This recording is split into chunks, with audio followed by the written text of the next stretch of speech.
प्यारी साध संगत जी, ओम तत्सतगुरु। सुखी रहें, स्वस्थ रहें, मुक्त रहें। प्यारी साध संगत जी, हम बड़े सौभाग्यशाली हैं कि हम उस देश में, उस भाग में, उस भूभाग में पैदा हुए हैं जो संतों, महात्माओं, ऋषि मुनियों, समाज सुधारकों, पीर पैगंबरों की धरा रहा है, उनकी जन्मभूमि है।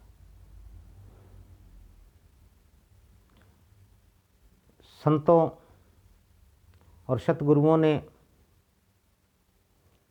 अपने जीवन में कड़े त्याग, कठोर तप, संयम और साधना से प्रकृति के साथ पूर्णतः सामंजस्य स्थापित किया।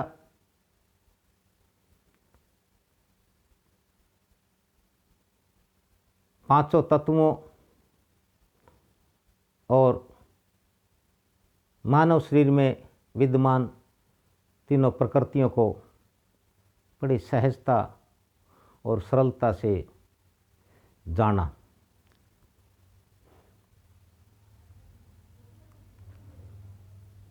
इन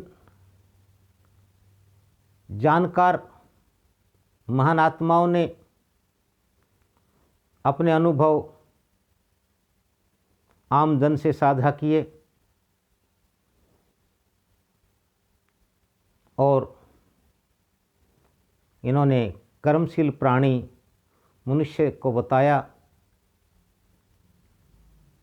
कि प्रकृति हमारी जननी है, प्रकृति हमारी माँ है। प्रकृति के बिना जीवन संभव नहीं है। प्रत्येक जीव के जीवन के लिए प्रकृति का संतुलित और नियमित रहना अति आवश्यक है। उन्होंने अपने अनुभव के द्वारा हमें बताया कि मनुष्य को अन्य प्राणियों की तरह प्रकृति के साथ पूरी तरह से सामंजस्य स्थापित कर अपना जीवन यापन जीना चाहिए। मनुष्य को छोड़ करके अन्य कोई भी प्राणी प्रकृति को कुरेदने की, प्रकृति को छेड़ने की चेष्टा नहीं करता है, अपितु प्रकृति उसे जिस हाल में रखती है वो यूं ही रहता है। यही कारण है कि तमाम योनियां अपना जीवन बड़ी सहजता से, सरलता से बखूबी पूर्ण करती हैं और उन योनियों का हमारे शास्त्रों के में वर्णित है। हमारे संतों, महात्माओं, सतगुरुओं के कथनानुसार उनकी योनियां कट जाती है, वो नीचे से ऊपर आ जाते हैं और करते करते अंततः उन्हें मनुष्य का जीवन मिलता है।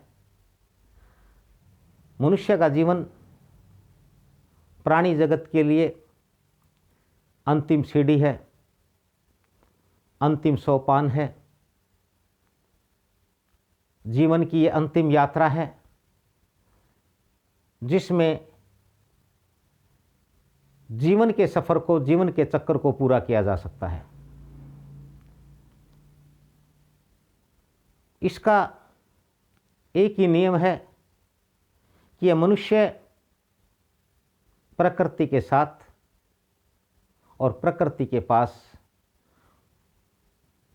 प्रकृति की हद में, प्रकृति की जद में रहे। परंतु मनुष्य ने स्वहित के लिए अपनी असीमित इच्छाओं, आकांक्षाओं की पूर्ति के लिए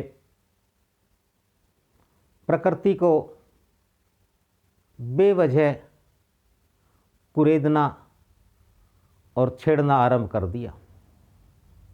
मनुष्य की इस कुरेदने की प्रवृत्ति ने और मनुष्य के इस छेड़ने की कार्यशैली ने प्रकृति को पूर्णतया संतुलित कर दिया, जिसके कारण ही जब और तब प्रकृति अपना संतुलन बनाती है,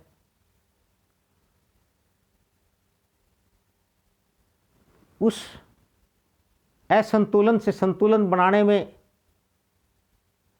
जो प्रतिक्रिया होती है उसे मनुष्य प्राकृतिक आपदा का नाम दे करके कहता है कि ये तूफान, ये आंधी, ये भयंकर ओलावृष्टि, बीमारी या महामारी कुदरत की ओर से आई है। परंतु यदि मनुष्य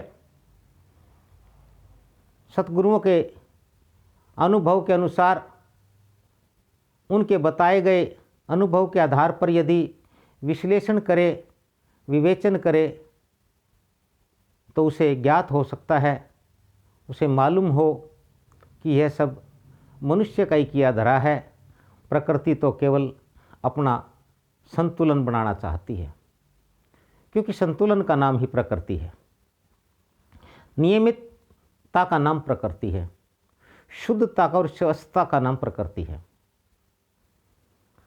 परंतु मनुष्य के क्रियाकलापों द्वारा इसमें जो असंतुलन, अनियमितता, अस्वस्थता और अशुद्धता आ जाती है, उसको प्रकृति जब तब संतुलित, नियमित, शुद्ध और स्वस्थ करने का प्रयास करती है या कार्य करती है, उसको हम प्राकृतिक आपदा के रूप में ले लेते हैं।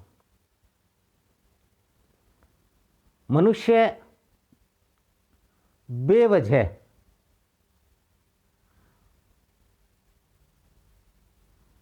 आवश्यकताओं की नहीं, इच्छाओं की, कल्पनाओं की, आकांक्षाओं की पूर्ति के लिए प्रकृति का दोहन करता है, और ये समूचे प्राणी जगत के लिए खतरनाक साबित होता है। अभी हाल ही में जो संकट मानव जीवन पर चल रहा है, लगता नहीं कि इसका अंत अभी शीघ्र ही निकट भविष्य में होगा,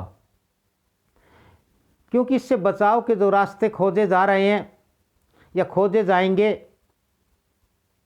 वो भी प्रकृति में असंतुलन पैदा करेंगे, और इस खतरे से उत्पन्न बचाव के कारणों के भी, उपायों के भी और गंभीर परिणाम निकलेंगे।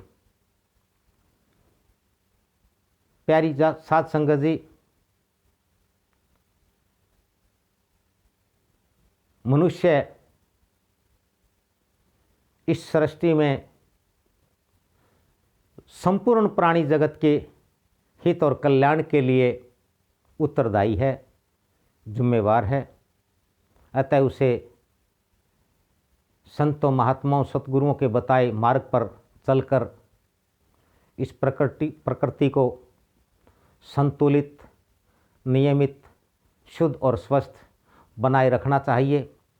इसी संदर्भ में सतगुरु शरदानंद सत्संग लगातार प्रयत्नशील है, प्रयासरत है।